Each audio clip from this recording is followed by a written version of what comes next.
Okay, good evening, everyone.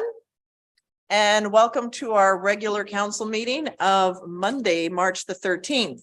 I do wish to begin tonight's meeting by acknowledging that we are meeting on the territory of the Sauk Nation. Item 3, council, is approval of tonight's agenda, please. Moved by Councillor St. Pierre, seconded by Councillor Beddoes. All those in favor? None opposed. That's unanimous. Thank you. Item 4 is a suite of minutes from February 13th, regular special council meeting of February 21st, special council meeting February 27th, regular 27th, and special council of March the 6th. We'll move the block and then we can look for any corrections after it's been moved and seconded. Moved by Councillor Beddoes and seconded by Councillor St. Pierre. Corrections, questions? Yeah. Just a few. On page 3 of 5 on the February 21st minutes, second last line, the program's called the Local Government Climate Action Program. Will be funding supports for the implementation of the Climate Action Plan. On page 5 of 5, under Councillor McMath's motion, you should add my name to those voting in favor of that motion. Okay. And in the February 27th minutes, page 7 of 8, under the verbal reports, under my report, thank you to staff for adding that particular factoid about the coldest night of the year, advising that Sauk finished 138th place out of 182 communities, to be accurate, with a total fundraising amount of $28,447. So that was news to me. Thank you for that information. I think the key point there I was trying to get across was that Sauk had done a good job on a per capita basis of raising funds. So finishing 138th out of 182 doesn't look so good, but when you factor in the fact that we are a small community of 15,000, doing better than places like Prince George, for example, and others. So thank you. Thanks, Councillor Bateman. So those are noted. Excellent. I'll call the question. All in favor, please. And that's unanimous. Thank you. Okay, next is our delegation section of 5.1. And I'd like to welcome Sauk RCMP here tonight.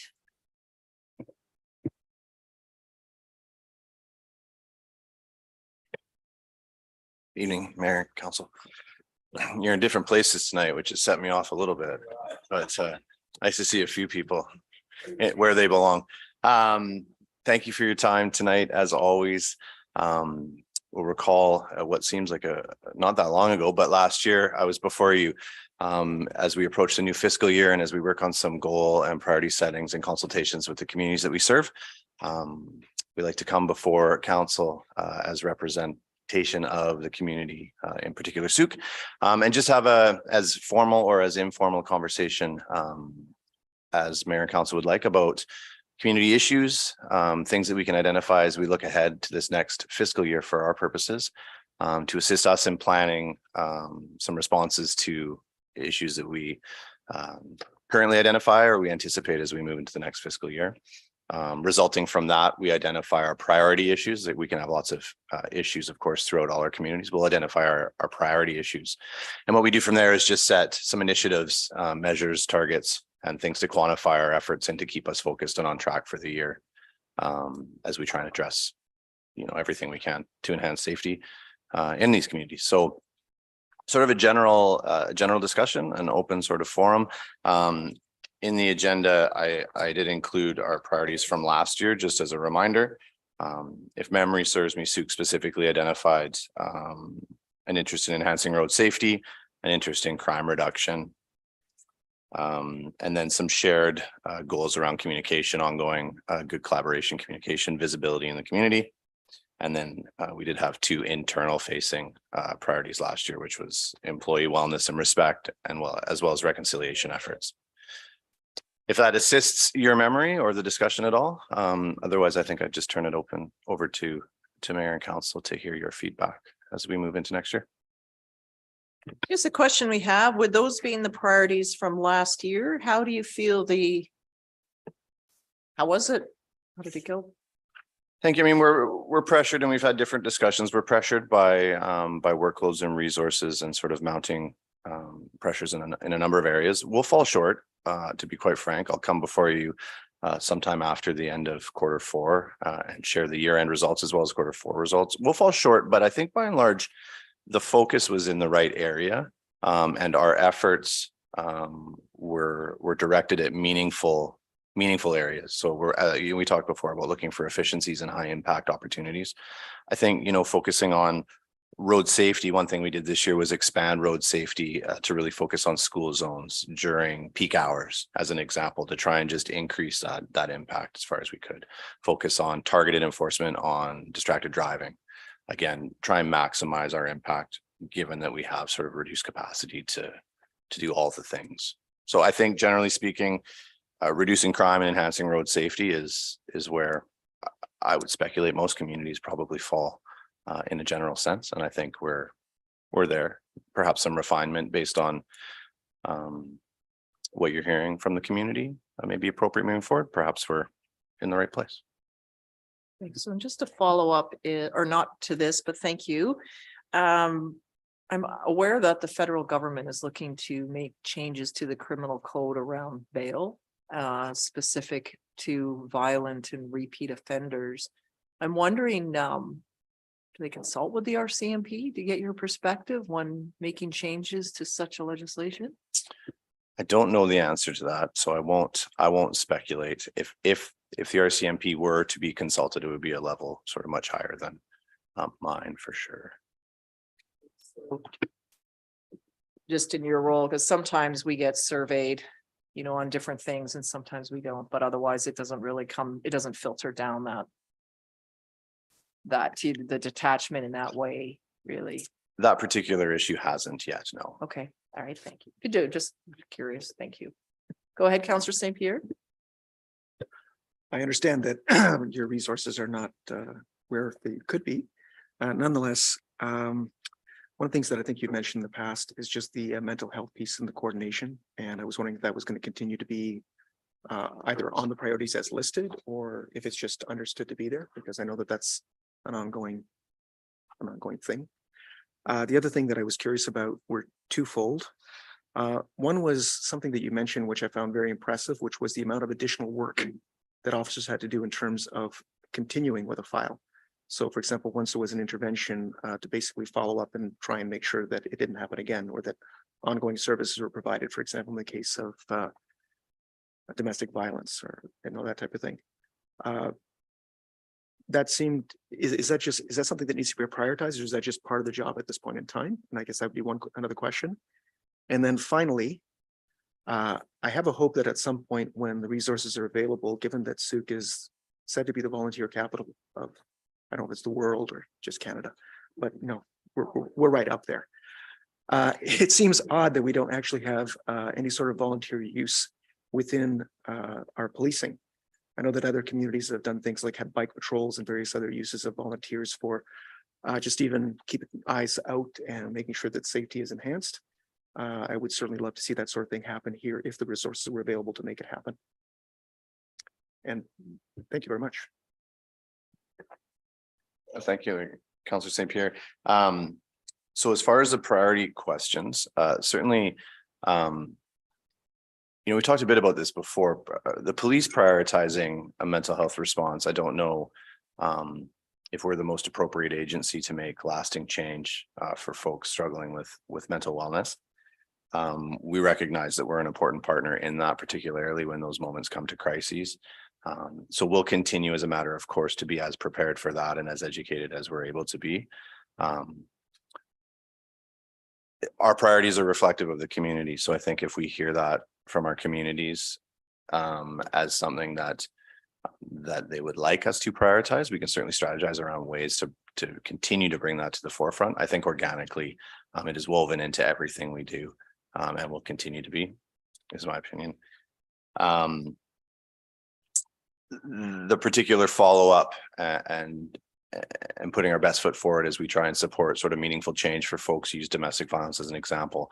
That again is built into the way we manage files. So in particular circumstances, we have mandated intermittent follow-up with victims of domestic violence, depending on how a file went. So if it wasn't followed up through the courts, then we'll follow up again just to check in, to make sure to remind victims that we're still there to help and to do what we can to support them.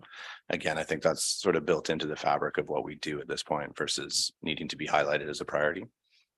However, reflective of the community again. And volunteerism, it's a great point, and I love to be able to have that conversation again post-COVID. I don't have a great frame of reference for the Sukar CMP having arrived here during COVID when those programs were shut down. I have a basic understanding that we had a relatively robust, what they call COPS or Citizens on Patrol program, which is community members volunteering their time to be the eyes and ears, or to add eyes and ears on sort of high traffic, high volume nights, your weekend nights, things like that, or to head into particular areas. No expectation that they do anything other than sort of observe and report. Certainly that would be a priority to reestablish. And we talked a little bit last month about the reinvigoration or the remodel of our auxiliary program, which will be an important priority as we sort of come to understand that program a bit more in its new version, and we're able to get that off the ground. We get into a bit of a I don't know if it's a chicken egg dilemma, but we need some time and some space and some breathing room to have someone take the lead on those programs to get them reinvigorated. And as we're sort of just treading water, it will take some time, I think, but it definitely is on the radar and a priority, but not a community. I don't see that as a community priority. I see that as an internal priority to sort of support and enhance the community priorities, if that makes sense. Thank you so much. Sort in summation, most of the things that I consider priorities are now such a priority that they're built into what you're doing on a day-to-day basis. And on the volunteer front, once resources become available, you'll be putting more work into it. And that's wonderful to hear. That's a perfect assessment. Thank you, Councillor Beddoes.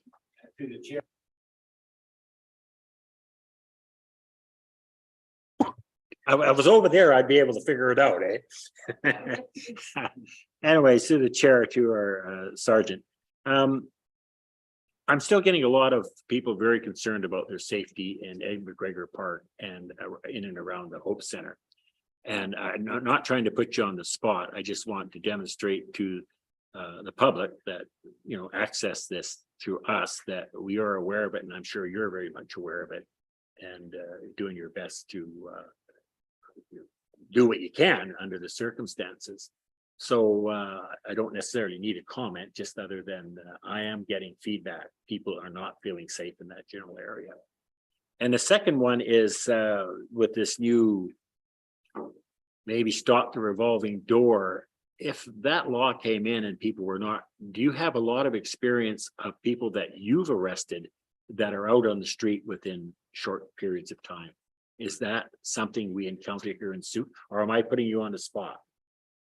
That's twice now I put you on the spot. Through the chair, yes. Again, Councillor Beddoes puts me on the spot. I think it's an important question. I think it's important to give a candid response to that from a Souk specific perspective. Yes, we see a lot of repeat offenders. I would suggest that I could work a little bit perhaps for a statistic on this, but I think it's a fair assessment that a significant amount of crime is committed by a small percentage of our population. I think that's a very safe thing to say. And we pay particular attention to release conditions, to opportunities to recommend those that are continually victimizing our community to recommend that they are held pending trial. And probably the vast majority of time, those applications or recommendations are either not supported or not successful. There are recent examples of a rash of relatively minor crimes that are probably, I recognize, highly impactful for the people who are victim of them. Where we did make a strong application for that person to be held in custody. They were held in custody. They were quickly sentenced to 30 days.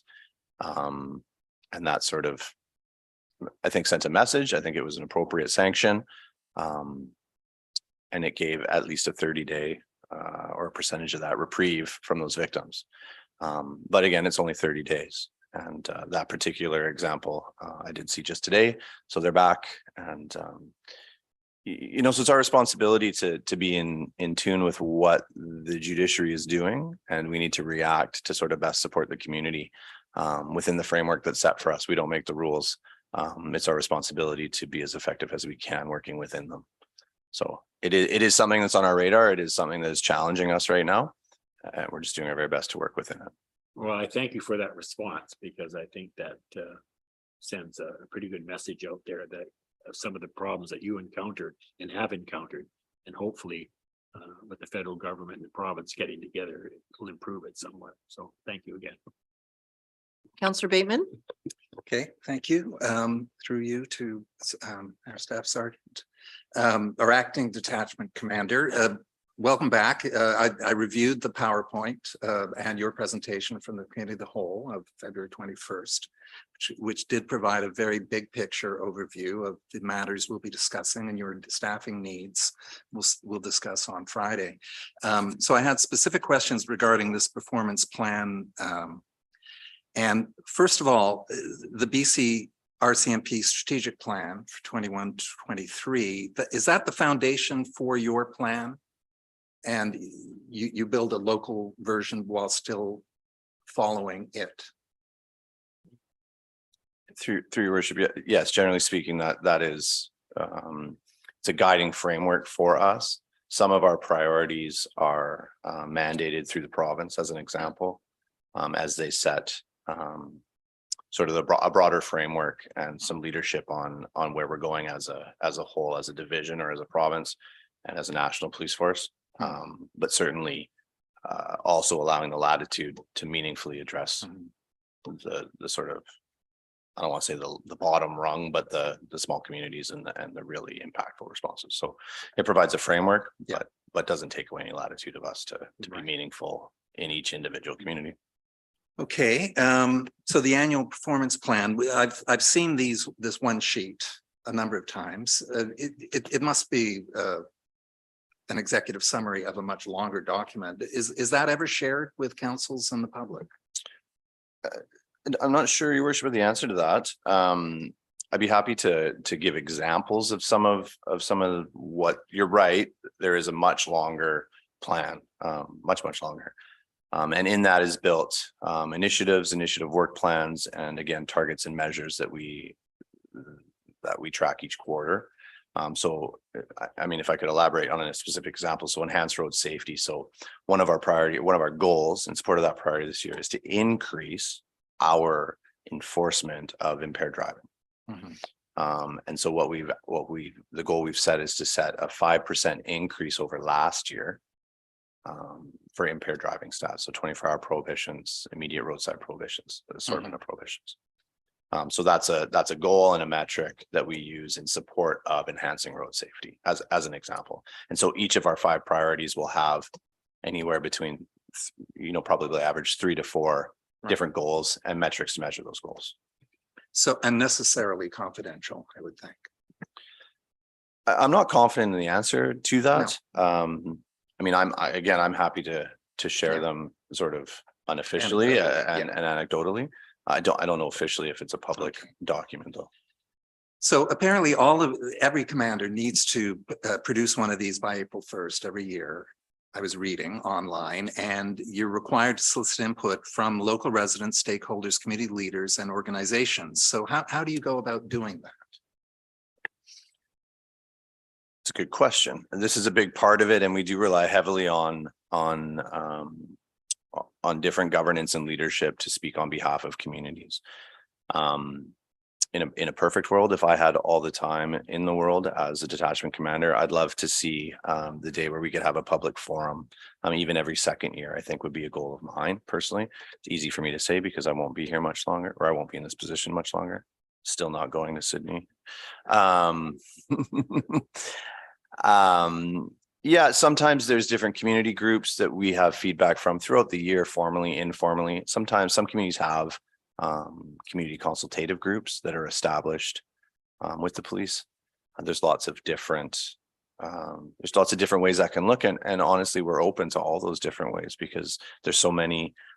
Souk is not alone in this, but but is wonderful in that there's so many unique sort of groups and demographics and different voices and perspectives. And, often the easiest way to collect those opinions is through mayor and council, but certainly open to other opportunities. We are restricted a little bit by the opportunity and by the time, unfortunately, at Yeah. this juncture, but. So you made all that very clear at the committee of the whole. And so maybe in 2026, when you get your fifth officer for that community outreach and now I just wanted to just dig into a few of these if I've got time, the specifics. You've got crime reduction here, prevent and reduce property crime. Well, over the last decade, as you showed us in the stats, that in fact has been achieved, has it not? The stats seem to be level on that property crime front. I'm going to trust Councillor Bateman's recollection of that over my own. I think generally speaking, I think crime is trending up. I think property crime, perhaps, I'm sure Councillor Bateman will be able to answer this. I think property crime was the one that was in fact trending down in our community. 375 in 2012, 389 in 2022. So Yeah, I mean, I think consistent. that's reasonable when we talk about, Yeah. our crime rate per capita growing commensurate to our population. I think to see a static number there, I think is encouraging. Yeah. So would you imagine shifting that to violent offenses or other criminal code offenses? I'd consider anything council found appropriate, and Oh. community found appropriate. A little harder to make meaningful efforts at. I'm sort of just thinking very close to the words coming out of my mouth here. Property crime. So one of our objectives in property crime is to have some intelligence-led proactive efforts. So identify, again, back to the point of it's a small percentage of the population committing a disproportionately high percentage of crime, generally speaking.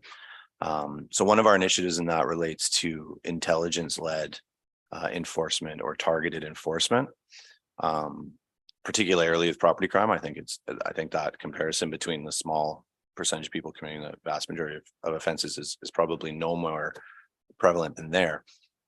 Whereas violent crime is sort of more an emotional, how do you sort of struggle before you to think of how to proactively address violent crime? Violent crime is sort of, we would call domestic violence. We would call that a bar fight. Things like that. So it might be challenging. Certainly open to considering it and being creative, but I think it would be more challenging. But point taken, all that to say, point taken that, property crime, perhaps we can weave into the fabric to Councillor St. Pierre's point. Maybe what we're doing is something that we become part of just what we do as a matter of course, and we can focus priorities elsewhere. Certainly a valid point. Thank you.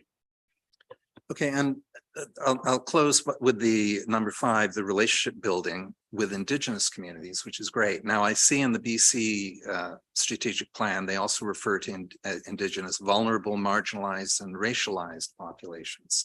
So to Councillor Beddoes' point about Ed McGregor, and I know you do great, important work with our vulnerable and marginalized homeless population. Might that be worded into this next performance plan? Your Worship, the reconciliation priority, and I won't speak on behalf of the BCRCMP. I think we do have a responsibility to focus that reconciliation efforts in our Indigenous communities and to our Indigenous population that live outside of those communities. So I may be reluctant. Again, I'm thinking and talking to maybe wrap it in, but I think an important point, hearing Councillor Beddoes' concerns, certainly you and I spent a lot of time discussing these issues. I think a lot of value in weaving in or building in vulnerable populations of other types and other kinds into this year's priorities. I think a lot of value in that. Yeah, I'll just close by saying how delighted I was to see that speed reader at the top of Wadham's Way and Otter Point. And again, would like to see more speed readers around town. Grant Road, Sun River Way, Whiffenspit Road. These are, it works for me every time. I take no credit for the speed readers. I think probably someone over my right shoulder will be the beneficiary of that compliment. But I agree. Thank you. Just a few comments that I just wanted to add here in terms of volunteer initiatives.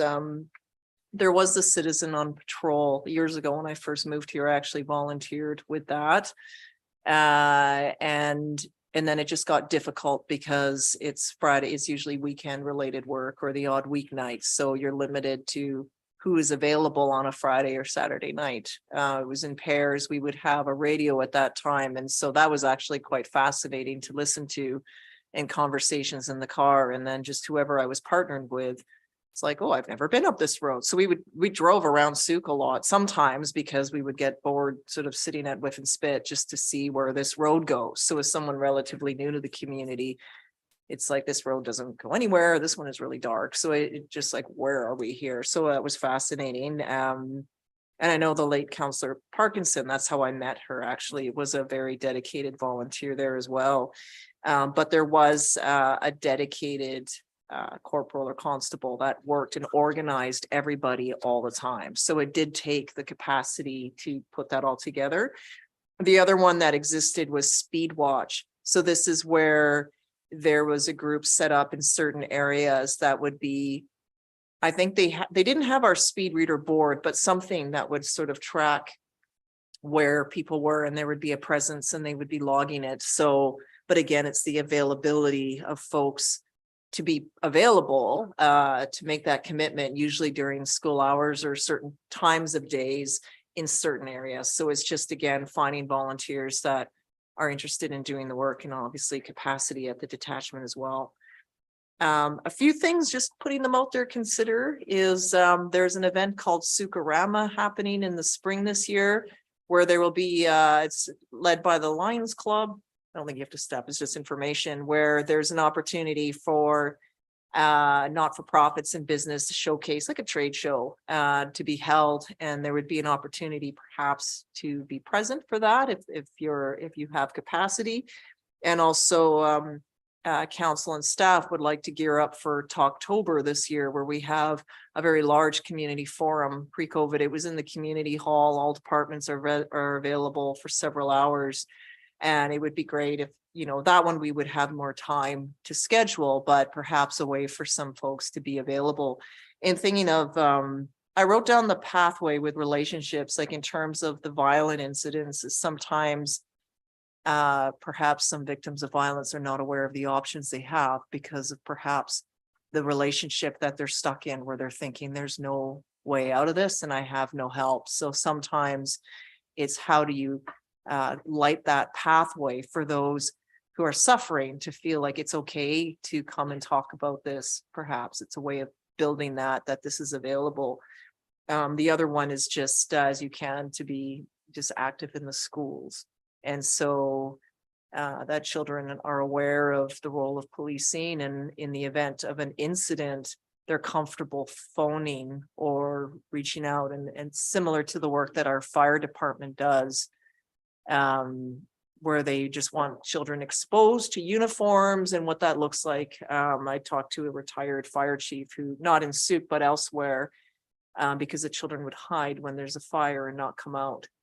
And then the firefighters are looking for them. So how do you encourage them, as you know, these uniforms and this presence arrive, that it's safe to do that? So I think when I was a youngster, there was often police that would come in, and there was just a trust building friendly piece. So in the event of, you know, you're comfortable making that call or driving to a detachment when it was necessary. So just some options of things to think of as a mother with a young child, and just the impact of opioids on so many young people. It's just, you always worry, like, it just seems to me that drugs are significantly more toxic and dangerous than they were when I was young. So how do you encourage young people to steer away from that? Because one incident could end of life now, just with how toxic they are. So it's not like I don't ever want to let my child out of the house, but you know, it's just, how do you do these things? And also, if there was an incident, that they're comfortable calling 911 and what that looks like. So it's just some pieces as you build up more capacity there to consider, but we truly grateful for the work that you're doing with the resources that you have. We'll be dealing with some budget items kicking off Friday, hopefully concluding sometime on Tuesday, maybe by lunchtime. Just putting that out there, maybe even Friday. So because we've had a lot of work on this and we're aware. So I just also want to recognize the work you've done in the presentations before, just to state this is where we're at and this is what's going on. And these other pieces we want to do is recognizing the capacity, not only for volunteers, but also within your organization as well. And then we're not, while it feels like we're out of COVID and we're not, the legacy of it is just the impact overall on people and the human impact. And that's going to take some time to recover. And certainly for yourself and all the others at the detachment, you know, it's been a tough time through COVID and very challenging times with everything. So I just want to acknowledge and thank you for the work you're doing. And I hope that employee wellness and respect and all that continues to remain a high priority, because if you're not functioning, none of this other stuff can happen. They're all interconnected there. So I just want to thank you and recognize your work there. Okay. All right. So on that note, I don't think we require a motion to receive the presentation. No, because we've received it. Right? So anyway, thank you very much for tonight, and we'll see you again soon. Thank you, Mayor Tate. What I'll do is when we prepare the priorities, I'll provide a document just back to you, just to confirm where we settled on our priority issues and where that's reflective of our conversation today. One takeaway for me from all the comments is just the importance of us as much as possible being a part of the community, and whether that's it's not all in one area, it's with a vulnerable community. It's with our Indigenous partners, it's in the schools and the volunteer groups. And the more we can integrate and get that constant feedback and build that trust, I think the more success we'll see as a whole. Not just our success. It's not about our success. It's about safe communities and collective success. So thank you for that feedback today. Really meaningful, and lots to work with as we build this plan for next year. So thank you. Excellent. Thank you very much. Take good care. Okay, so next up is item 6, report of the Chief Administrative Officer. Thank you, Your Worship. A couple of things to share this evening. One thing we don't do is celebrate successes or good feedback we get from the public very often. Chief Writer forwarded a message to me a little bit earlier this week, noting that 3 firefighters attended at scene of someone who'd had an accident in the middle of the night, broke both their ankles apparently, and we were on the receiving end of a very complimentary feedback that remarking on their competency and their compassion. Those would have been Captain Norris Jones and firefighters Knowles and Stanley. So just by way of bringing that to your attention. We have some financial things to share. We have our first budgetary discussion coming up on Friday, the 17th. We'll have presentations on climate action and organizations requesting new service agreements. And on the 21st, we'll follow that up with a number of other financial pieces of financial feedback, in which case we'll be providing staff recommendations for project funding and how it can be used, given that we received $5.9 million from the Growing BC Fund earlier this week. The Director of Planning attended a meeting today with the CRD, fellow directors of planning around the Capital Regional District, addressing shared challenges and proposals to enhance data collection for housing statistics, making population projection methodologies for regional and local context. Further, it was noted at that point that Saanach's tree bylaw was challenged by a property owner, and the courts ruled in favor of the property owner. So that was interesting. Central Saanich is likely going to appeal the decision. However, those issues come forward, and we'll be keeping an eye on that. March 19th is the closing date for the chief building official auxiliary pool and engineering technologist competitions. So we'll be after that point reviewing the applicants that we got and deciding, or the applications that we received, and providing some decisions on those things. And tomorrow, of course, is the all staff training day. So we'll be closing the office and participating in a couple of what I hope will be really valuable educational sessions to which council is also invited and planning to attend, which will be, I think, great for the district. Thank you very much, Mr. Schaefer. Okay. So moving on is item number 7, which is our public question and comment period. So this will be for all items on the agenda. If members of the public would like to speak to them. Please introduce yourself, the local government that you live in. We don't require your address, and let us know what you're here to talk about.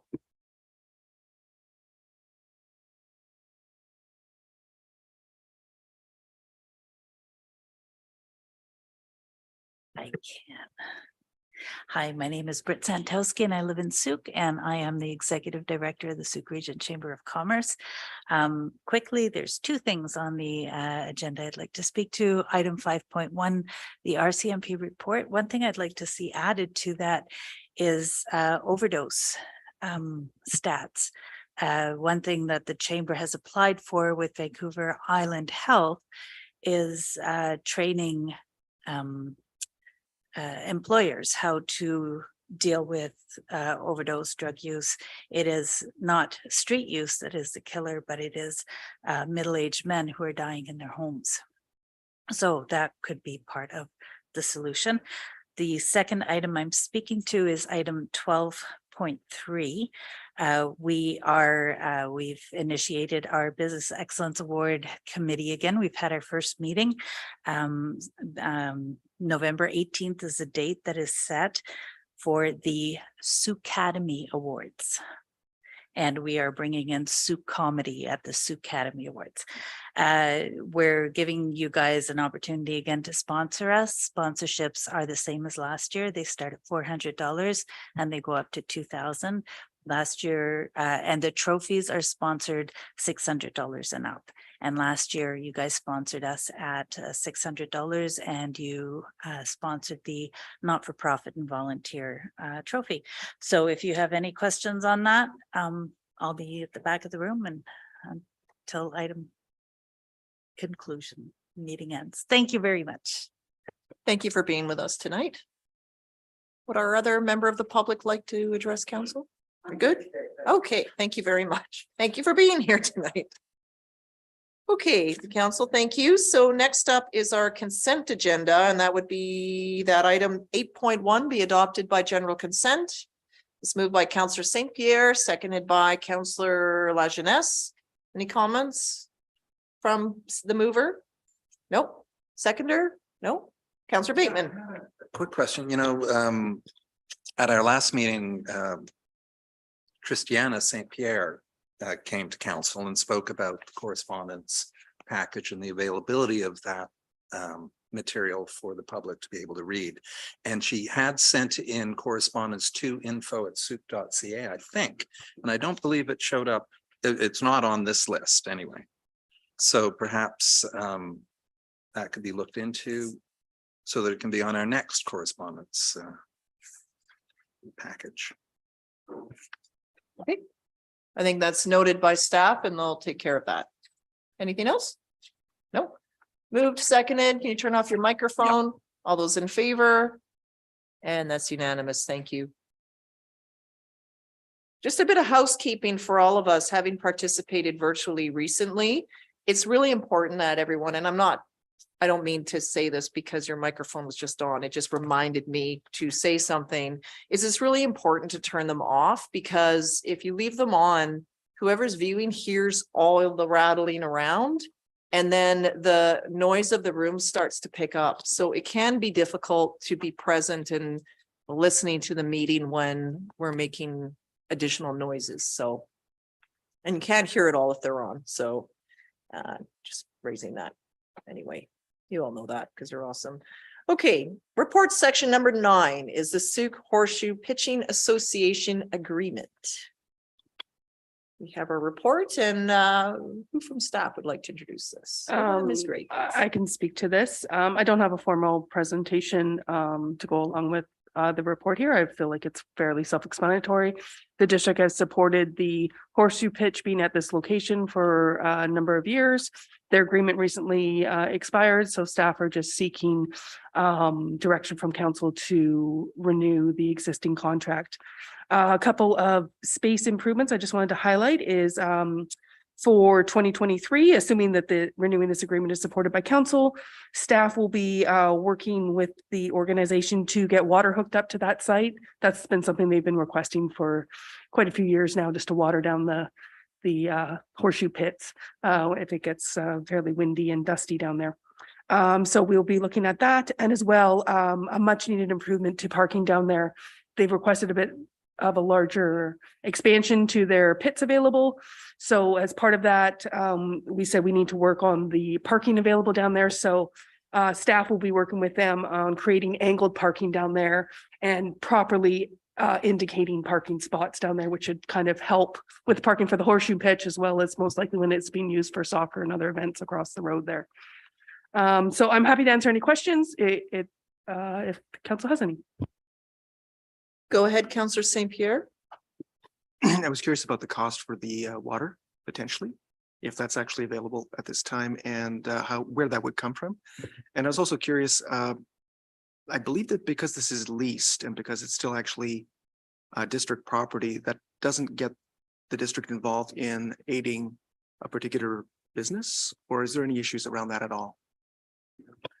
To your worship, to answer the first question, the cost of the water, I don't know the updated cost. I believe in prior years when we were looking into this, it was approximately $3,000 to get CRD to hook it up, and that will just be funded through the parks property or parks maintenance budget. And as an addition, because it's also potentially that could create the opportunity to put water fountains down there in the future or something like that if we ever further want to expand that area. So it was something that was on the staff's radar anyways. So and as far as the doing business, this is not like it's district land, it's our land that we're providing to this organization. So there's not a conflict with supporting them. Thank you. Just the one piece there is just as we make parking improvements is that, and I don't know if this is an issue or not, but that the parking is for the area. So that in the event that there's events on the soccer or football fields, that there would be overflow and that, you know, those accessing the fields for, say, a soccer tournament could also park here if there were spaces available and not feel like, no, it's only for the horseshoe event, specifically when nobody's playing there. Like there may be times where one part of the field is in use in the, you know, like soccer's in season, but the horseshoes are not, that there would be. And you would also hope that in the event that there was a horseshoe tournament and spaces were available, I know that we don't own the soccer fields on the other side, that there would be flexibility allowing for the overflow there as well, right? So on both sides there, if that were possible. And there's also some folks that do like to park there to access the, we own the Sooke River Park and like to access the estuary for bird watching or to be enjoy that they would also be able to park and go down and access the river. So it is sort of for everybody and not just one group, you know, like we're sort of working to provide the parking for everyone. And I don't think that they overflow because soccer, football, sorry, my father-in-law's Scottish, so it's football season is wrapping up now, aside from spring soccer that will kick off, and then the horseshoe season I think is starting off soon, so they won't really overlap too much, but there could be incidents where they might, but just for allowing that use there. Noted. Thank you. Go ahead, Councillor Bateman. Could I move the motion or the recommendation? Yes, please. Can these be read together? Yes, they can. Go ahead, please. So that council directs staff to publish notice of proposed property disposition in accordance with section 26 of the community charter. And that council directs staff to, after the second notice has been published, execute the use management and maintenance agreement between the district and the Sooke Horseshoe Pitching Association dated March 1st, 2023. That's moved by Councillor Bateman, seconded by Councillor St. Pierre. Any comments, Councillor? Well, I wanted to move that because I was invited along with Councillor former Councillor Logan's to their tournament last summer. And it was really a remarkable, immersion into their yellow shirted community. We were eliminated very quickly from the competition, but I'm just so impressed with how they are progressively moving forward with this project. They're going to add these pitches so that they're able to host regional and provincial tournaments. They're going to be putting roofing over the pitches to make it more of a multi-season prospect. Anyway, and they've got long-term plans to build a clubhouse and washroom. So it's pretty impressive. And we're just leasing them the land and they're taking it from there. So fantastic. Thank you. Councillor St. Pierre. I was really happy to second this as well, because I do see this as a really important model in terms of partnerships between the district and NGOs and community groups to actually develop amenities so that we can get the badly needed amenities we need in our community without having to go to the taxpayers for much of anything. This is just a wonderful model for us to be using and exploring. Other comments? Go ahead, Councillor Beddoes. Yeah, I believe they have two tournaments organized for the summer, and I guess on what Councillor St. Pierre says is, that's people coming to our community, spending money in our community, and having a good time. That's what it's all about. Thank you, Councillor Lajeunesse. Yeah, I'm happy to support this as well. I like what they've done there. I was signed up to go and compete, but something came up and I wasn't able to get there. But I think allowing them to make improvements there is a good idea. Thank you, everyone, for your comments. And I imagine, I was as well. I was glad that yourself and Councillor Logan's put in a good. It was a good show of spirit.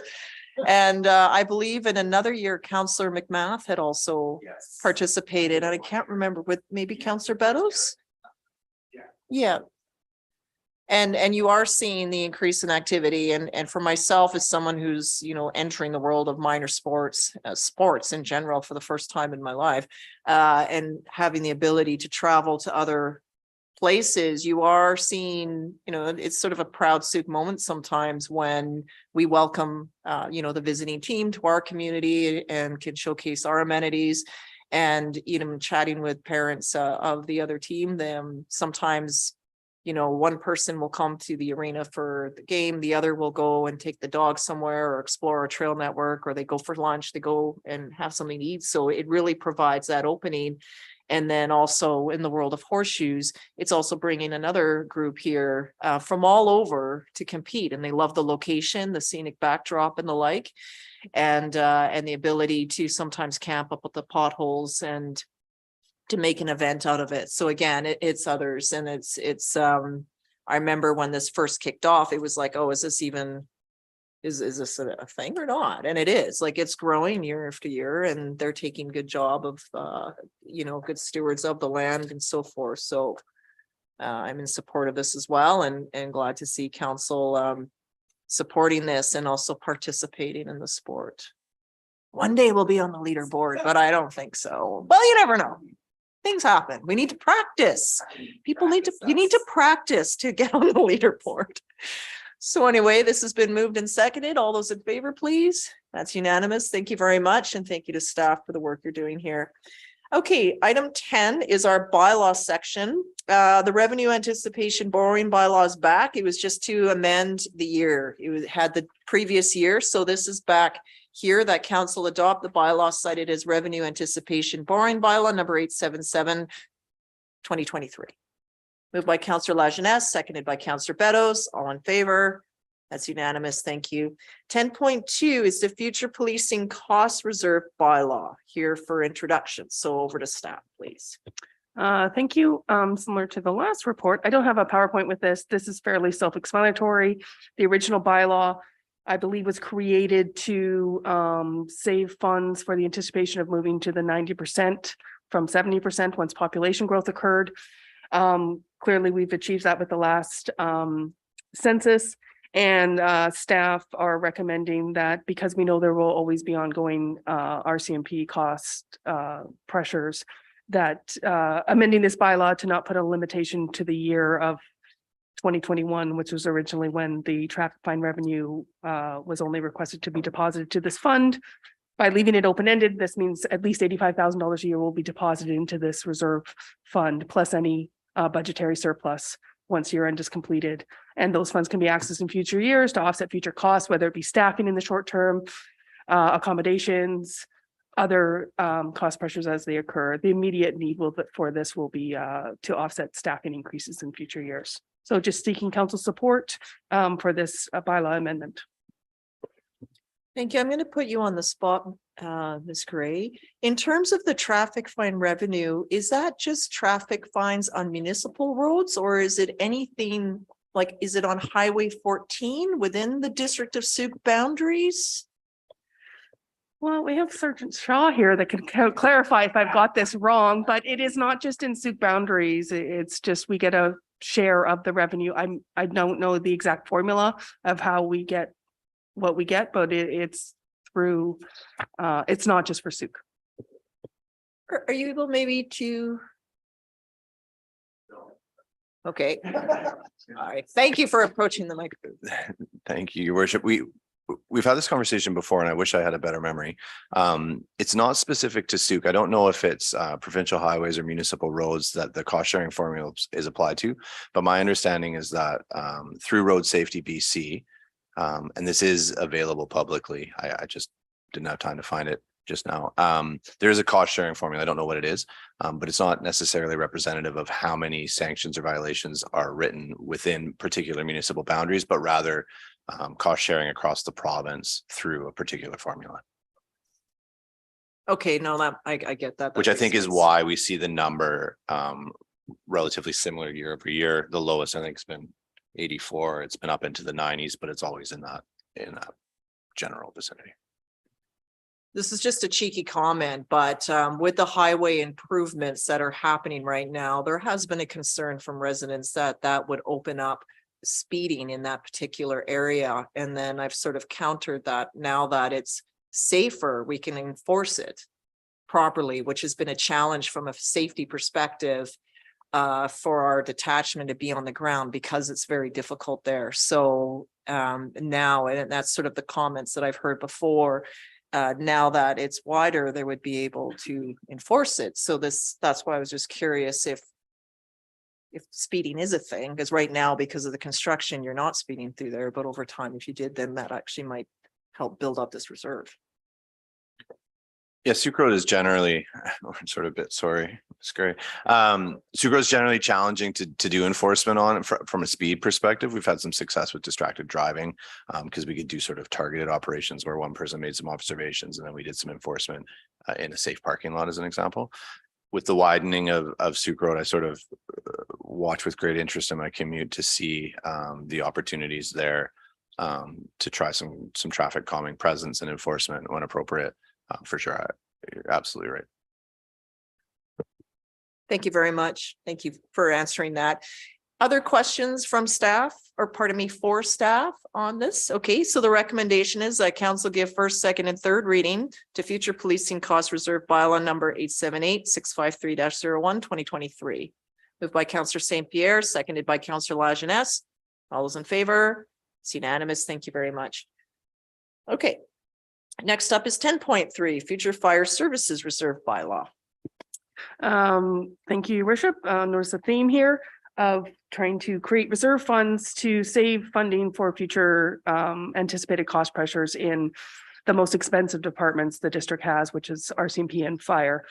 The fire one is not quite, the funding source isn't as stable and known as traffic fine revenue, but it just wildfire revenue does come in as indicated in the report. There was wildfire revenue received in 2017, 2018, and 2021. Normally what happens when that revenue is received, we get in with finance staff, get in conversations with the fire department staffs, see if there's some equipment need, some underfunded expense that wasn't already included, and we enter into negotiations on determining if we use that fund, the funds received for that piece of equipment, or if that goes forward to a next budget request. And otherwise the fund just goes into unrestricted surplus. So by dedicating, excuse me, any net wildfire funding received into a specific fund will provide clear direction to staff of where these funding, any net funding should be deposited. And then staff can use that funding similar to the RCMP one as needed to offset future cost pressures, whether it be staffing, special equipment needs, any other expenses. This is not anticipated to be a significant balance in this fund, but every little bit helps. So staff are just seeking support from council to formalize this in a bylaw. Happy to answer any questions. Go ahead, Councillor St. Pierre. Just a quick question with regards to training provided by our fire services. I'm aware that we actually have one of the fire departments with more professionals, and with Captain Norris Jones, we have someone who does training really well.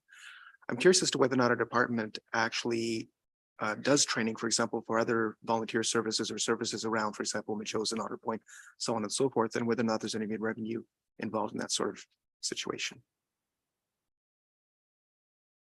I'll send that over to Chief Ryder, who may know a little bit more, not to my knowledge of anything we just went, material or so I guess not. significant. Yeah, could you just clarify that question a little bit more? I just need some more detail before I can provide an answer. Sure. My understanding is that unlike, I think, like, for example, East Souk, Otter Point, and some of the other areas around us do not actually have necessarily full-time professional firefighters, and potentially not really, for example, someone who specializes in training like Captain Norris Jones. I'm assuming, and I could be completely wrong, and that's where you got to correct me and let me know what's going on, that our department is potentially in a position to provide training to other departments that don't have those resources. And I was wondering if that was actually a revenue stream that existed or could be explored. So what I would say is I don't think we're in a position to do that for anybody else. I think we have a lot of work on our own plate and our resources are thin, as you know. We do work collectively with our neighbors, meaning East Souk, Otter Point, and Metchosin. They all have their own training officers, if you will, or training personnel that manage the internal workings of their own departments. We do work with them regularly based through agreements and some of the recruiting we do. So it's all sort of done in that capacity, if you will. But to take our training officer and farm that person out is just not happening, though. More of a cooperative relationship. Correct. Yeah. Thank you. Just a note to staff that I really appreciate the foresight in establishing this piece, because when our vehicles and our personnel are deployed for wildfire, there is potential damage, or there's mileage, there's all those things put on those vehicles to travel there and back, maybe some unforeseen maintenance as a result of the trip. They're not just now within the suit, they're going great distances. So it makes sense that any recovery we would have is specific to the replacement or to use within the department that's been impacted. Although I hope that we don't see a lot of this, because if we do, it's because the province is it's burning, right? And just the impact that has all around. So, in best case scenario, this would be it in the fund, but it's the reality that we're facing. So I appreciate this. That it's set up in this way. It's a good approach. Okay, the recommendation then that council give first, second, and third reading to future fire services reserve bylaw number 879/2023. Moved by Councillor Lajeunesse on that one, seconded by Councillor Bateman. Any comments? Nothing to add. Anything? All right, anything? Nope. All in favor? That's unanimous. Thank you very much. Okay, correspondence requiring action. For the first one here is sorry, no. We have a new business item here, 11.1, which is the Island Coastal, thank you very much. Island Coastal Economic Trust member inclusion request.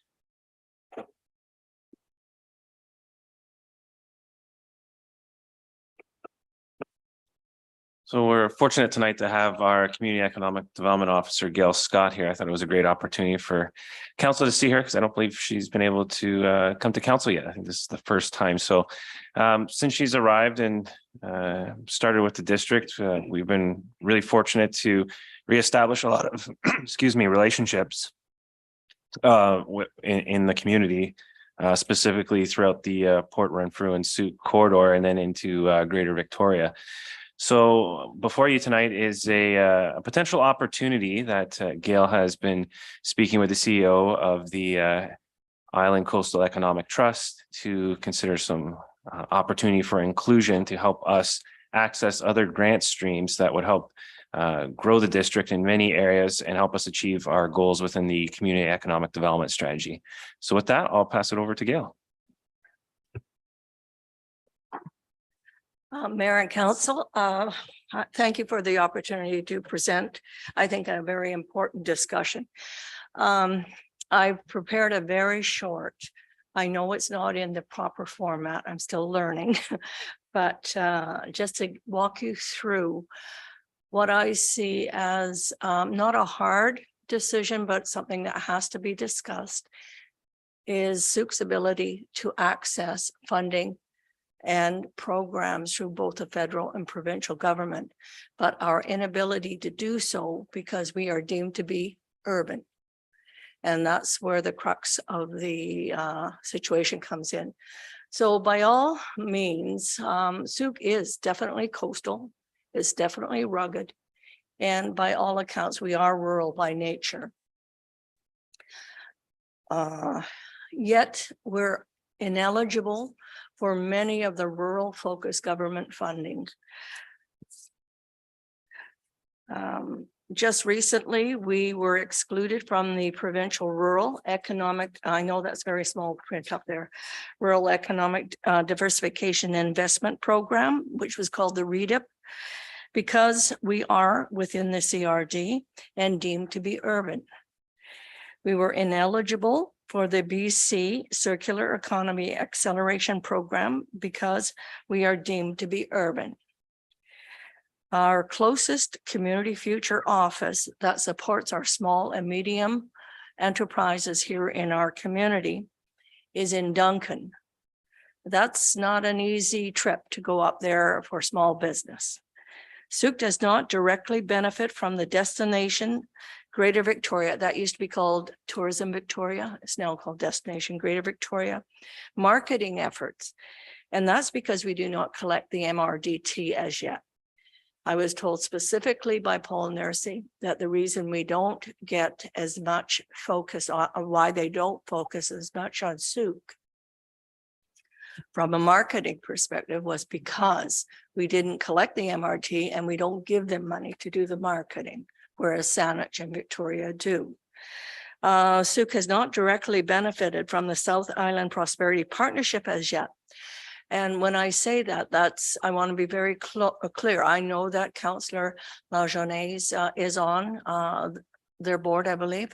But SIP started out offering an opportunity for Sooke to have data platform collection and producing information that would be helpful for us from an economic development point of view. That still has not been completed, and it's fallen down to a lesser priority with some of their other new projects that they've got on the go.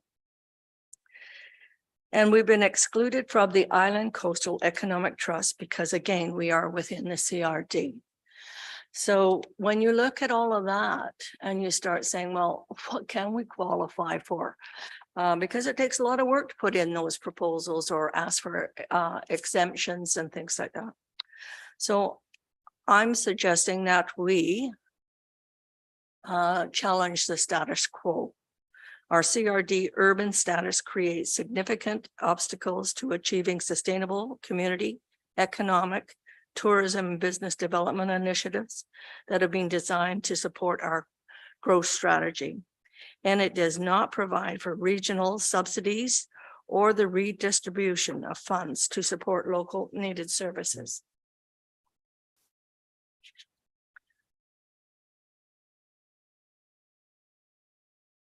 So when you look at the Island Coastal Trust, you have to ask, is that a possible solution? And the reason I say that is because a few other communities over the last 10 years, even a few more years than that, have struggled with the fact that they weren't included and have gone forward to create a case for them to be included in the trust. So they were, the ICE-T is what they call themselves, was founded in 2006. And it's one of 3 BC publicly funded regional trusts and is focused on stimulating economic growth, job creation on Vancouver Island and the Sunshine Coast. Their funding and support services include building new infrastructure, enhancing small business opportunities, and furthering Indigenous economic development. In 2016, UBCM passed a resolution asking the province to officially recognize and classify the 3 CRD electoral areas as rural communities. By 2021, ICE-T had expanded the number of communities it services to include the electoral areas of Juan de Fuca, Salt Spring Island, and the South Gulf Islands because the BC government determined these communities have fewer services than their urban CRD neighbors. They lack the ability to cover the cost of core services and amenities and face challenges in developing their economy. So just giving you a bit of a report card on ICE-T. In the year 21-22, ICE-T approved $233,870 for 9 projects that were led by the Juan de Fuca and Gulf Islands. By year end 2022, ICE-T had $56.1 million in cumulative funding commitments to projects. $53.3 million in total funds dispersed throughout the region and $5.4 million project fund balance. In 2022-23, so this year, ICE-T is anticipating that they will be approved for $2 million more for new project funding, as well as disbursement of up to an additional $2 million for previous project commitments. I have met with ICE-T in person and several times over the phone. They are very transparent, they're well managed, they're well respected, and they're open to inclusion of more Vancouver Island-based rural, coastal, and small communities in their membership base. ICE-T does not charge a fee. There is no cost at all for a community to be a member of ICE-T.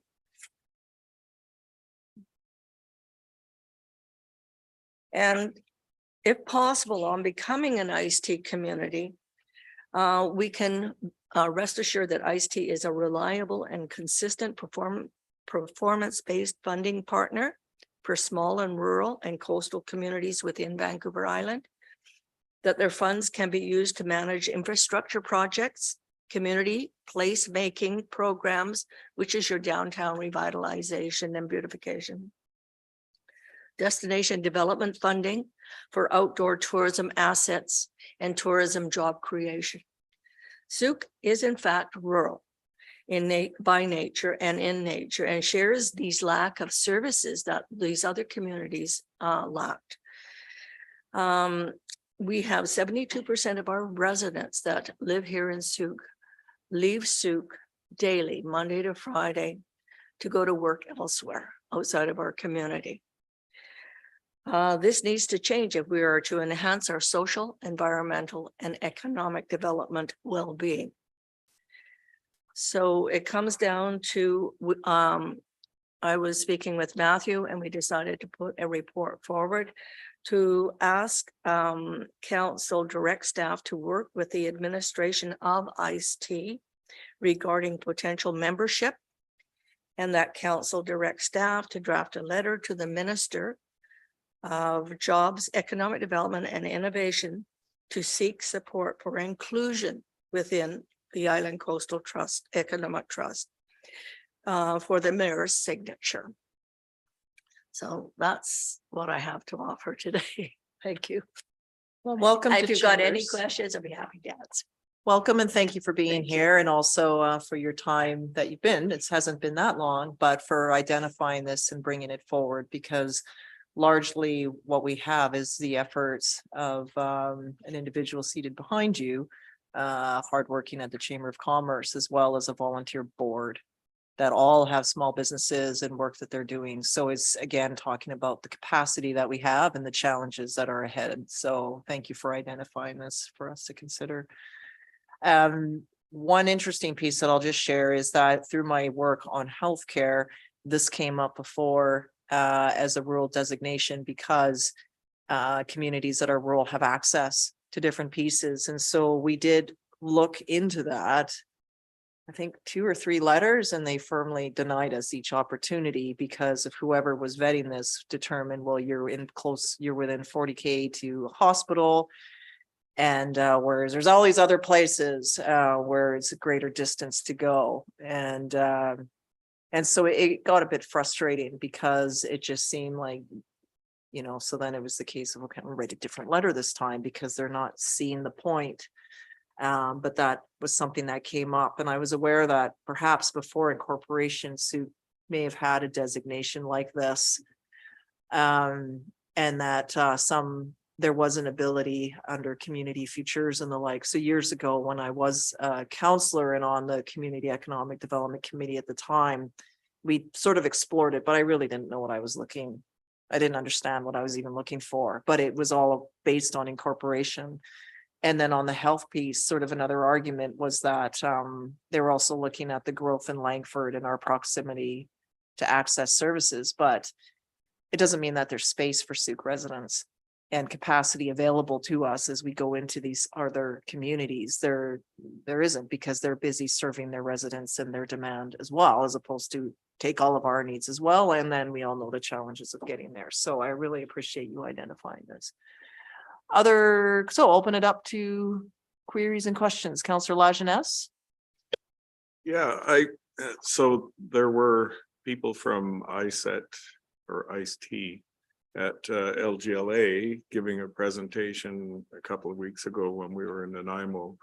And I just happened to be sitting with Aaron Stone, who's the chair at the time. And after hearing the presentation, I asked Aaron, well, how do we access this? And he said, well, you can't because Sooke's not a member. And he agreed 100% that we should qualify and that we should be a member. And reading through the report from ICE-T, communities that were formerly dependent on resource-based industries are high on the list of qualified communities. And that has been our kind of the issue that we've had, is that there's nothing has come along to replace the resource-based industries that kind of founded Sooke. And so we need to remedy that. And I'm confident that with Ms. Scott's abilities that we will be on the road to doing that. So thank you. Thank you very much. Councillor Bateman. Yeah. Well, I was pointing to our community economic development specialist and SIP board member. Well, but you're the council. Yeah, you two are a dynamic duo. So thanks for that opportunity. Thanks for the presentation. This is more comment than question. We're addressing the identity crisis that Sooke is undergoing at this moment with 16% growth. So I'm curious about your use of urban. Now, if I was looking at the regional growth strategy for the CRD, and the district of Sooke in large part is part of the quote urban containment boundary, right? And our town center is classified as a sub-regional node, which is where the density, the true urban nature is in that small town center area, as the OCP is identifying. So yeah, I'm entirely in favor of the resolution and moving forward with membership. And it's I'd be very interested to see as you lobby other groups and perhaps it's fascinating. I don't know. I have nothing more to say. All right, that's good. I thought you were, it's fine. Maybe it was Counselor St. Pierre. May I Sorry. speak? Yes, go ahead. It's interesting. There's no rhyme nor reason why the provincial policymakers decide on a full definition of what's rural and what's urban. Certainly, there are some very good reasons for classifying Sooke within urban areas of CRD, but we're separated because of one road in and out. If there is any safety accidents or safety issues or accidents on that road, that separates us. And I think you can build an argument for being able to say that we're unique. Yes, we are within the CRD, but we are a unique community with unique transportation situations and unique needs. I know for a fact, I've been meeting with all of the provincial and federal funding and program organizations. Pacific Can, which is replacing the Western Economic Diversification, has decided that they're not going to put in any rural or urban boundaries, but they're still so new that they haven't got the programs even developed or announced at this time. So that's some good news that we can look forward to. But right now we're limited into what programs we can access. And I don't think it's fair. I think it's inequitable. And I think knowing rural economic development and how they used to classify it is under 20,000 people and certain distances and road access. So I do believe there's an argument that can be made. Thank you, Counselor St. Pierre, then Beddoes.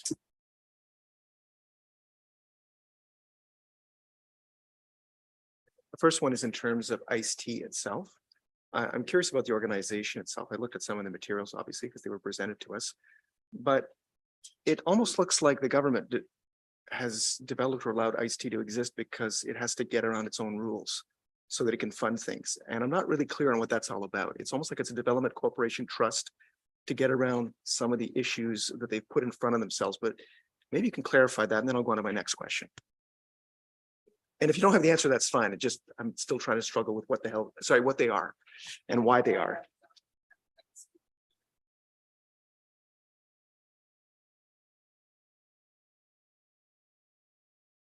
And I appreciate their efforts to try and get this done, no matter how they do it. So yay.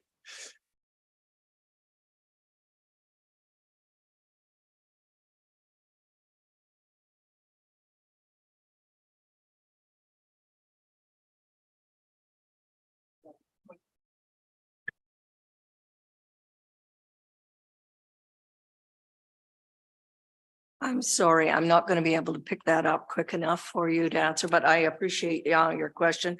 I don't think the provincial government probably put them in place to deal with some of the misses.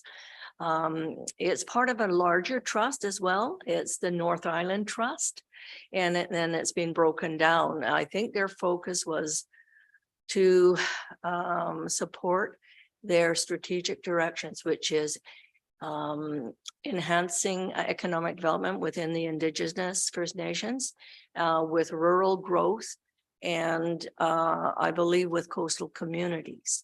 And somehow Sooke has become the hole in the donut. We've fallen through the cracks. And even the government representatives I deal with admit that. Yeah, I think what I noted, sorry, what I noted was that some of the pandemic recovery money was being basically funded, put through ICE-T, and that monies were coming from elsewhere as well. So I was curious about the nature of the beast and what it was all about, but I'm glad to know that I'm not the only one who can't just answer that in 2 seconds. Yeah. I was just curious Thanks. about that. My next question was really about this rural urban question. Your report also pointed to possibly the need for a new definition of rural versus urban, or even just putting away the dichotomy, as you mentioned, might be happening. Because what we really need is resilience and an ability to have local jobs, local economic development to actually address adaptation and mitigation efforts in terms of climate. So do you know if there's any work being done in that direction, or is there a need for some sort of I mean, obviously we can move forward with the resolutions that we have right now, but this looks like it could potentially be a UBCM resolution to look at this and see whether or not those distinctions are actually valid in terms of what our goals are.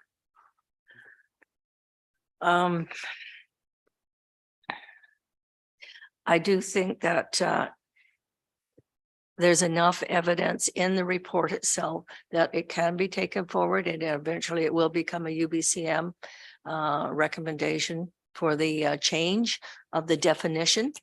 But I will tell you, Bowen Island's been working at this for about 12 years. And I mean, I'd be hard stretched to believe that Bowen Island is urban, but it is classified as urban. And it's not a quick fix. It is going to take a couple of letters, but according to Brody Guy, who is a CAO for ICE-T, he believes now that because they've already gone through the process of approving Juan de Fuca, the Gulf Islands and the South Gulf Islands, or Salt Spring and the South Gulf Islands, that it's now a procedure that they're accustomed to. And so it will take less time. And he knows that board and staff at ICE-T are 100% supportive of including communities like Souk, and there's a few more, like Bowen Island. Thank you. Councillor Beddoes, then Lajeunesse. Yeah, through the chair to staff. First of all, I support this initiative. I mean, what have we got to lose? We got everything to gain. And guess what? It doesn't even cost us anything. So if we can be part of this group, it sounds like quite a credible group, and I commend you on your work in sourcing this out. So I would be supporting that we do this. The other thing is when you gave your slide presentation, you referred to South Island Prosperity, I guess it's group, I don't know, partnership, hasn't done much for us. Are you able to elaborate on that, or is that for another evening? Let's put it this way. I have been in touch, or I have been in regular conversation with SIP. I think the organization is fantastic. I think we should be a member of it. I think we will benefit from it. But currently, we have not received funding. We have not received qualifications for some of their programs. I can tell you, I know this for a fact, is that the Sauk Nation have definitely developed a very strong relationship with SIP, and there are a couple of Sauk projects that have been presented, and SIP will be working with them. We have not presented a project that I'm aware of to date. I do know that SIP initially contacted the District of Souk, and if I'm not mistaken, did speak with Planning and Development to say, we want to create this, I'm going to call it a data platform for all our members. And we will collect all this really important environmental, economic data and put it so that it's layering like a GIS system. But it was supposed to be finished, I think, probably about a year and a half ago. And I asked, what is the status of that? And the status is, well, it's been put on the back burner for a bit right now. So if you're asking, when I say we haven't yet received a great deal of benefit, the benefit is it wouldn't be financial, okay? What the benefits we are receiving is we get invited to participate in webinars from a learning experience point of view, more knowledge about the blue economy, ocean, coastal, marine, all that sort of thing. So yes, they share their knowledge, and we're invited to, participate and share that. But right now, from a financial point of view, no, we have not received any funding or any support on a project. Okay, the reason I ask is when this came to council, I don't know, was it 2 years ago or 3 years ago? I had some reservations about joining a group because we pay for that. Yes, you do. We pay for that. And so I'm a little taken back that, you know, we're not seeing other than information, which we can gather information from a lot of sources. We're not seeing much payback for that. And I'm hoping with you in your new position that you can flush that out. And you said it did look like an organization that could be beneficial to us. But I would certainly like to see some results in the next couple of years as to how this is benefiting us, other than just some general information. Because can't remember how much we pay, but I would like that to be flushed out. So, thank you. I always look at it from the point of view that if this a community within a community is receiving some benefit from an organization like SIP, and in this case, it'll be the Sauk Nation, it all is beneficial to us as a whole, as a region.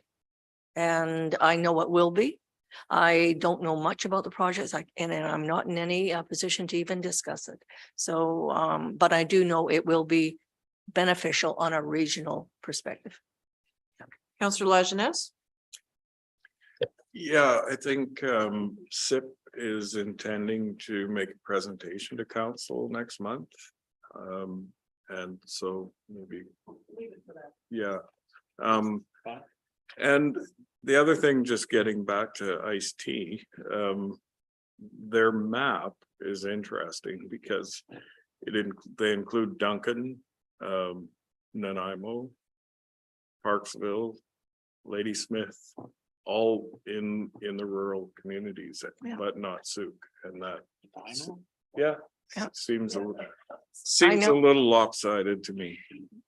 It was a similar challenge we had with the designation for healthcare services, right? Did you have another question? Councillor Bateman, or no? In the back of my mind, this Community Futures Office. So thanks for including that in your report. So I did my Googling and discovered, yes, in Duncan. Are we primed for a Community Futures Office here? I did talk to Pacific Can about that because Community Futures program is a program that was under Western Economic Development Diversification and funded completely by the federal government. And I did ask with the Pacific Can new staff. No, we're still not going to be earmarked for a Community Futures, and therefore that is why I reached out and got a new funding stream to do a feasibility study on potentially establishing a community investment cooperative that would take the place of what Community Futures offers other communities, and we would have that in our own community. And again, that's work in progress. Okay, thank you. So the recommendation before us then is that council direct staff to work with the administration of the Island Coastal Economic Trust regarding potential membership, and that council direct staff to draft a letter to the Minister of Jobs, Economic Development and Innovation, seeking support for inclusion within the Island Coastal Economic Trust for the mayor's signature. So it's moved by Councillor St. Pierre, seconded by Councillor Lajeunesse. Any further comments? I think this is a fantastic move forward. I look forward to hearing more about the cooperative for investment. Councillor Lajeunesse? Let's do it and get some money. Okay. Any comments from anyone else? Just my final piece on this is thank you for identifying and bringing this up. Often if you hear me or listen to me when I speak publicly, I'm just sort of teasing you for not listening. I often will say that Souk is rural in nature with rugged good looks, and we're surprisingly sophisticated, because I see that in all the elements of the work that we're doing in terms of transitioning from industry based. The only, if you send a picture of the old mill site, it's still left as it was, this vacant parcel of land that's crumbling and probably causing undue harm to the marine environment. It has not become anything else since the mill closure. It's just stagnant and sitting there. And so, I think maybe there was some that was the forecast that would one day be an economic hub. And so it potentially could be, but for now it's just sort of an industrial wasteland. So it sort of just illustrates that we are still a community that's transitioning, that's looking to establish a new economic base to lessen that reliance on commuting to other communities. So I'll call the question. All those in favor, please. And that's unanimous. Thank you very much. Okay, moving on to correspondence requiring action. 12.1, Souk's participation in celebrations and acknowledgements. There's request for discussion by Councillor St. Pierre. Or pardon me, by Councillor Bateman. Yeah, I pulled that item because I thought it was only Ms. Dahmer's letter to us, but in fact, it was the replies from our communications coordinator and myself. So I think it's all said there that this discussion will come up at a committee of the whole later this year. And really, I'll save everything I have to say for then. Yeah, and just further to that, this was very similar in vein to the letter that to the item that at the last meeting, when you identified the member of the public, Ms. St. Pierre, that spoke, this was the letter in particular. So this is the letter, in fact, Oh, that it was is. sent. Okay. Yes. Maybe written a bit differently, but I seem to recall it being the same. No, that's No? not correct. Okay. Ms. St. Pierre wrote a separate letter that Okay, well, we'll get it. Yeah, That it'll piece show staff up is the working next on and time, it's yeah. fine. And I just also wanted to highlight that while our staff decorate the roundabout, other residents also decorate it. So sometimes as I was looking at this, it's like, well, you do all of these different types of events. Well, they're not all necessarily district led. Others have decorated in the past without district approval as well. So it may look like it's decorated more frequently than it actually is by our staff. Councillor St. Pierre. A couple of things. I just want to thank Councillor Bateman for bringing this forward. If he hadn't, I would have, but thank you very much.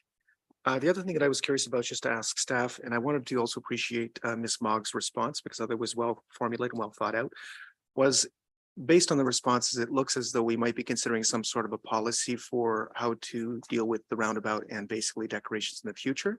I was wondering if that was actually what we're going to be discussing in the future meeting that Councillor Bateman was referencing, because I would hope that would be the case, but I just want confirmation.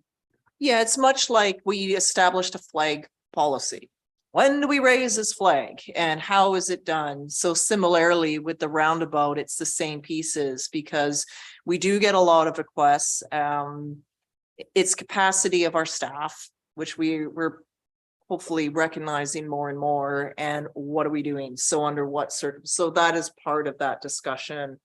And how do we put it into place? Thank you for confirming that. And I hope at the same time, we'll be looking at the different colored lights that we get requests for on a regular basis, just roll that into so that we can just have something that covers all these various requests for different colors, lights for different reasons and adornments for various purposes and so on and so forth. It's a great thing to do. Just hope.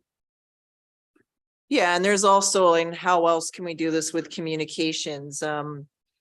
Perhaps do I make comments at the start of each month, in the mayor's address or address of the chair on certain activities, or how do we feed those out in newsletters and other pieces? So it may not always be a physical decoration per se, but maybe there's other ways to do things as well. Okay. So that is, we'll motion to receive the correspondence by Councillor Bateman as you requested it, seconded by Councillor St. Pierre. All those in favor? It's unanimous. Thank you. 12.2 is from Councillor St. Pierre. So this is the coastal marine strategy. Okay, I'll speak to that briefly. I mean, obviously Souk is coastal by nature. The request is actually, there's work being done to develop a coastal strategy, and there's a request to fill out a 15-minute survey. The people that are invited to do so are marine stakeholders, First Nations, environmental organizations, local government representatives, and so on and so forth. I do not personally know who all those people would be in Souk, but I'm hoping that other councillors and potentially staff can help in terms of getting this out, potentially on our website through Ms. Mogg or otherwise. But I was hoping that a discussion could be had, or that staff could take on something in the nature of making sure this gets out to the community. So you're looking that we just send it, the action that you're looking for is to just notification to the public that this is happening. And if any of our council members who I know might have better connections with the marine community than I do, want to basically put this forward, and that would be obviously useful too. So just making sure that this is brought to people's attention and that we're putting our efforts forward to get this out, because we do need to have our information also in the mix. Okay, so perhaps a motion then? Well, that council directs staff to conduct, to complete some communications on the yeah, that the like that council directs staff to I can't think, something that send out information to the public through our communication channels, however that may look, if someone could craft that in a more We just have reasonable our tone. communications person send out a copy of this letter. Like whether it goes in the email, Yeah, but we do like, site, right? well, we have our website, but it's fed through Twitter and through our newsletter subscription. So it's just, we just need to direct staff to send this out through the appropriate communication channels. Your motion, turn on your microphone and make it. Okay, so the council directs staff to circulate information to the public regarding this opportunity for input into the coastal marine strategy. Well, they did most of it. It's great. Okay, I can't, my screen went out, so I can't see anything. So seconded by Councillor Bateman. Well, I'd like to. We need a seconder. Okay, I'll second. Okay, and you wanted to make, I would like to add a clause. okay, go ahead. So, the reason I sent this email internally in the first place was to ask whether the district itself was making a formal submission. And I think given that we are a marine community, we need to do so. And I don't think it needs to be a particularly onerous or time-consuming submission. The intentions paper includes 6 particular themes, along with 30 or so response, strategic directions. I think it would be worthwhile for some of our staff, perhaps in the Parks Department, to use their expertise and at least share that the district affirms these directions and perhaps wants to consider something related to the dead boats or styrofoam pollution or any number of things that Ms. Boquist deals with. Okay, so I'll ask our CAO though, just given the timing, does staff have the ability to prepare that? Because if it's a district position on something, they would need to write that report and bring it back to council and then send it through. Right, so it's just the turnaround time if we're doing something over and beyond the survey, which anyone can complete. Oh, Like if it's a formal piece from the local government, then typically then that comes to council, council signs off on it, and then we submit it, which would look different than all of us sitting there and completing it. So I'm just wanting to recognize that. Councillor St. Pierre.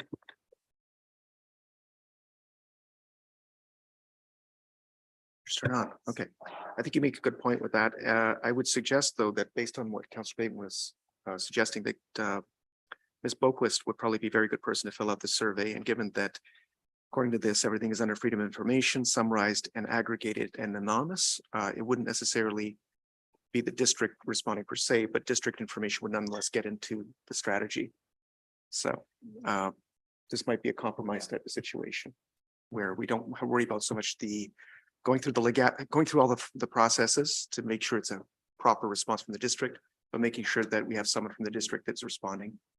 Right, but what I'm saying though is if it's the district responding, then it would need all of us to endorse it as a district position, whereas all of staff could go and fill this out. I'm So- suggesting an amendment to this motion so that specific staff or staff is recommended to fill out the survey, which will remain anonymous. We don't have to go through the whole process, but making this available specifically to park staff. I don't know, Mr. Schaefer. If council has confidence in staff's ability to translate the general policy directions of council and fill that out. It does indicate in here that the questionnaire will take only about 15 minutes to complete. So that's an easy ask. And we obviously have a couple of people on staff who understand council's expressed intentions regarding the marine environment, et cetera. So if council was to make a motion directing staff to fill it out, I'd make sure that the appropriate individual or individuals did that. Okay, so I would leave it generic as direct staff, not listing a particular person, because we don't know everyone's individual holidays and plans and their capacity. So again, I can't see the screen. So what is the amendment we're doing here? At this point, you could, because it's just been a discussion between the mover and the seconder, you could consider it as a friendly amendment, but I've put up there that council directs staff to circulate information to the public and identified staff members regarding this opportunity for input into the coastal marine strategy. Okay, is the mover and seconder satisfied that that's friendly? Okay, all right, so that's the motion that's on the floor. Is there any other comments or questions? So then I would recommend all of you also fill it out too, before you leave the council chambers tonight. Okay. All those in favor? And that's unanimous. Okay, thank you very much for that.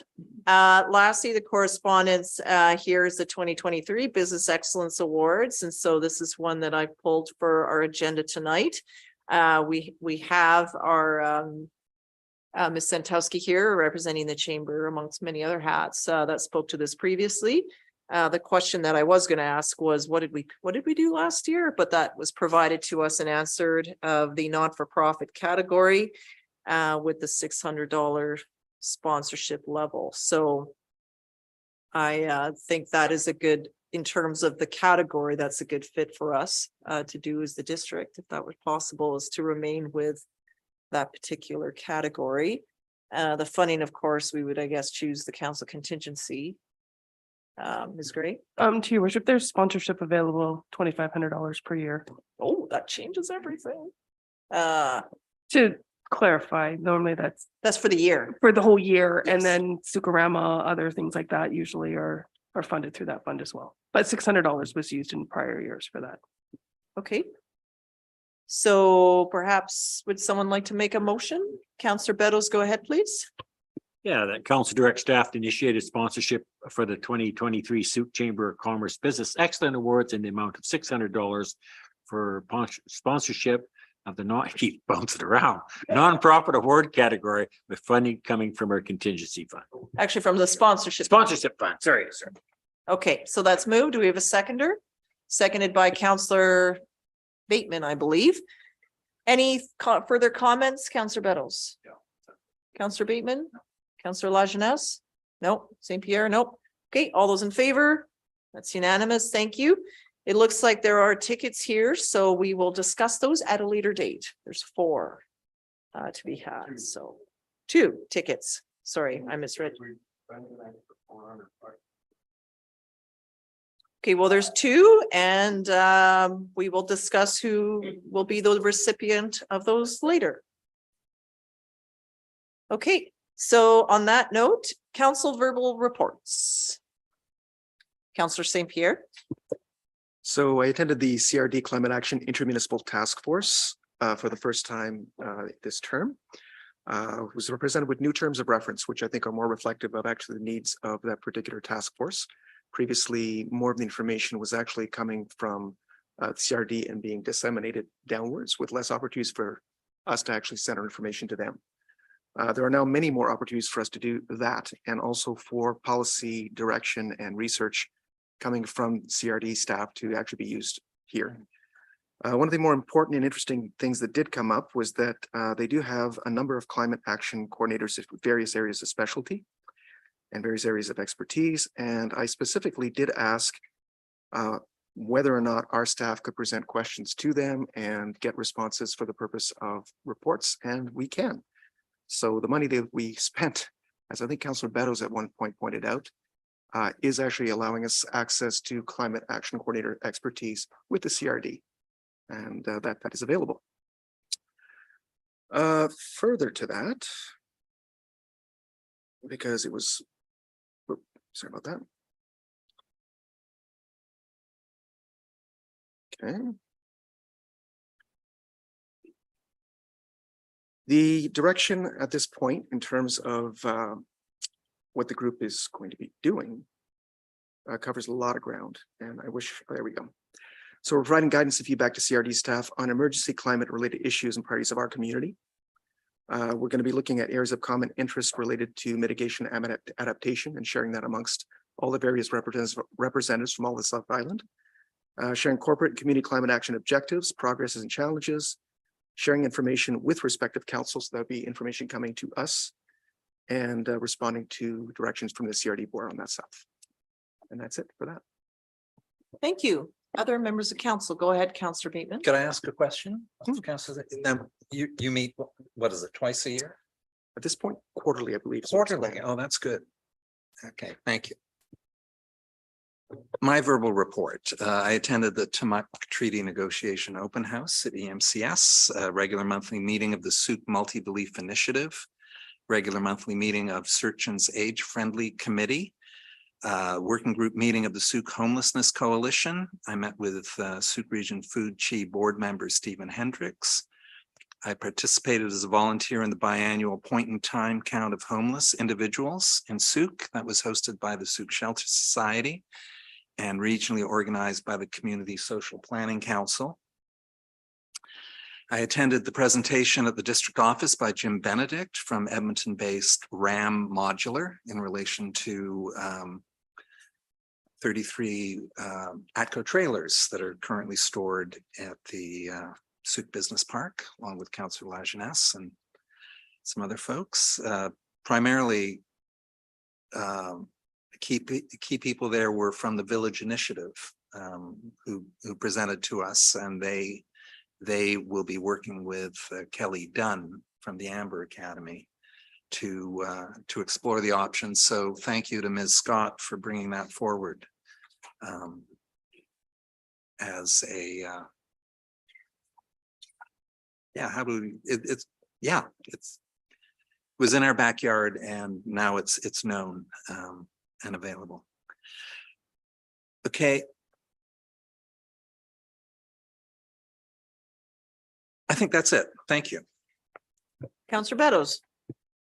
Yeah, I'll just give an update on Sea Park. We had our meeting last Tuesday, and we have approved 360,000 purchase for a new ice chiller from a reserve fund. It was in process that if it went down, we would lose our ice for some weeks and just if not months. And the nice thing about this new ice chiller, which is essential for our operation, it has a smaller carbon footprint. So even today with these new purchases, even Sea Park has the green lens on. The other order of business is Souk Fine Arts made a presentation. They're going to do their arts program again this year, and they asked for a discount, and we were able to give that discount. So it was a good all-around meeting for our community. That's it. Thank you. Councillor Lajeunesse. Okay, thank you. I'll just share a few highlights briefly. As you may know, I was to go to Durham County in Ontario last week to attend FCM board meetings. However, illness hit me and I was unable to travel. So I did the best I could attending virtually from home, which is great. It has its challenges, of course. So there were some of those meetings there. There was a anti-racist, I forget the actual name of the committee, but it speaks about inclusion and diversity. And sort of a big takeaway from that is when we approach this, it's removing the I, like how I feel and how I experience. And when I was young, it's this, it's not about me, it's about other people. And so sometimes it's recognizing that, you know, you may have two people experience have the same experience, but it'll land on them completely different. So in order to create a safer and to build equity, we need to recognize others and how their experience is. It's not about you, me, and I, it's about all of us. So I'm not saying that as strong as it was when I heard the message, but there is that piece that came with it. Interesting for rural definition by FCM, it's coast to coast to coast, it's communities under 100,000 population. So I can attend that particular committee because we are rural and qualify for all of those pieces. So that is just sort of a point of interest there. I also attended the CRD board meeting virtually, and there was discussions, as you know, about the biosolids, which impacts the core area. There's issues trucking to Lafarge over on the mainland. However, contingency plan is being built out, and it was referenced by another director that Sooke landfills are biosolids. Well, in that case, it was the license we got approval for when our plant fired up. So it may not be ideal today to landfill those biosolids, but we received provincial approval to do that. And we have explored alternatives. However, our scale of operations is very small. So finding another beneficial use for what we produce is small. So it's the case of working with the capital region on those systems. So more to come on that. The interesting one that came out is over in East Sooke. The Royal Canadian Marine Search and Rescue, who once had their training facility in Sooke, is located over in East Sooke and is working through partnership with the Sauk Nation. They were looking to subdivide a parcel off that land, have it remain in the ALR and to sell it so that they would have to use it for their operations. So it did go to the land use committee that unanimously rejected the application to the ALR. So that was what came forward to the board. And it's interesting, it's just the voting block A that will vote on behalf of the board. So that's Colwood, Langford, Metchosin, Sooke, and the Wanda Fuca make that up on behalf of whole the board. And they were looking to not support that. So I'm coming out as the lone person in opposition. And I struggled with that, although I appreciate the work of the committee, because I also chair the First Nation Relations Committee and was part of putting together the reconciliation statement. And one of them under point 1 is around self-determination, where the CRD is committed to working with First Nations through government systems. When First Nations choose to participate, we will support that. And specifically, the CRD will look to First Nations for leadership in understanding how to create new decision-making systems together on their traditional territories. So at a minimum, I felt that the board should be consulting with the Sauk in particular when it's within lands within their territory. However, while all the board could speak on it, nobody chose to, and that was the end result there. So I feel that chairing the committee the work just got extremely more difficult because it's stated right there, and that didn't seem to resonate, but I wasn't in the room, so I don't know what the view in the room was like. That's the downside to being virtual, is when you say words, how do they land? On another note, I was at Transit this morning as the new chair of the Transit Commission. So just a few highlights for us. You may have heard about the rapid bus. So this is the new Route 95 rapid bus lines, where it has streamlined stops, 15-minute service, dedicated lines, new branding, everything. So that's going to start from the West Shore through to downtown. What this means for us is, because our 61 bus is coupled with the 50, during the day, you take the 61, it turns into the 50, it does the route through Langford and then goes on downtown. We've seen ridership drop off. With the rapid bus, this now has to be decoupled. So the benefit to Sooke is we'll have an increase. It's creating more service hours to service our part of the region, increase in both morning peak times to downtown and PM peak times to Sooke, service improvements all times of the day between Sooke and Langford. Sooke the 61 will no longer through route with the 50 in on the off peaks. But there may be a transfer if you wanted to go on to the rapid bus, and the 61 and 65 will operate with heavy duty buses. There's many types of buses, but these are bigger capacity buses for more ridership. So Councillor Bateman, last week time we met, I believe you asked, how can we advocate for more service? Well, look at what happened. It's just a coincidence. This work happens 18 months in advance. So it's just the way it goes. Electronic fare payment will come available, called UMO. So that's an app that all methods of payment would be available. The benefit to monthly pass users is you don't start it on the calendar month. So if you wanted to start a transit pass on January the 15th, it would be valid for a month from January 15th to February 15th. So there's many other benefits to that. Transit was an essential service that managed to make it through the pandemic, but now we know with all the costs that have come, there was COVID recovery money that helped keep transit afloat, but that is running out. There is a requirement that the commission have so much in reserve fund.